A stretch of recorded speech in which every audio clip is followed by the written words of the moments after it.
และทรงผมมันมาออกกำลังกายเพื่อสุขภาพ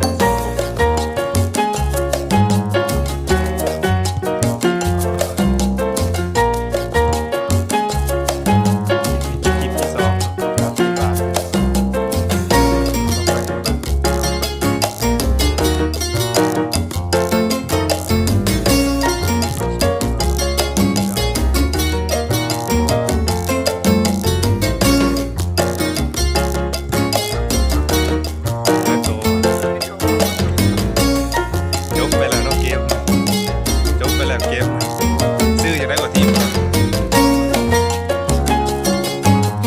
ดาซับเจอ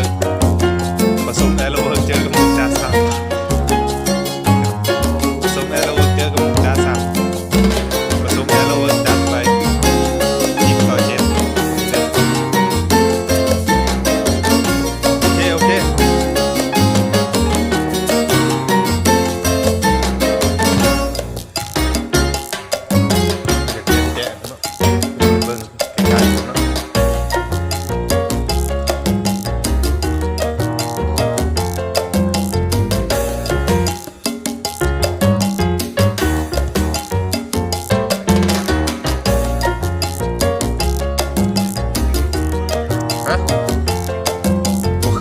เขาบดเตะกันเถื่อน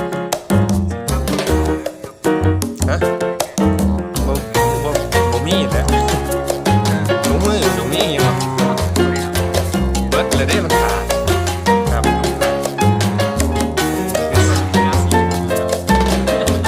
คือทรงหนานะเตะ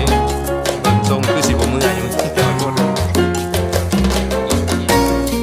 อันนี้ดาวลุกมาใหม่ได้ดาวลุกมาใหม่สองหลังบริการไป1 ประตูได้ไหม2 5านก็ย่อมอีกเคยพ่นซิมเคยใหม่พ่นซิมจัดไป1สปอนเซอร์ก็พ่นมาพ่นมาแจกเบียร์จัดไปจากกระป๋อง10 กระป๋องละโล1ก่อนจ้ะมือนี้มาอีกแล้วมือนี้ถ่ายวิดีโออีกแล้วนี่เด้อเบอร์21โตเก่งนะเบอร์21แลนไปแห้งเก่งครับนี่มาเดอะคิงสเตเดียมนักเตะเข้ากับประมาณนี่แหละเด็ด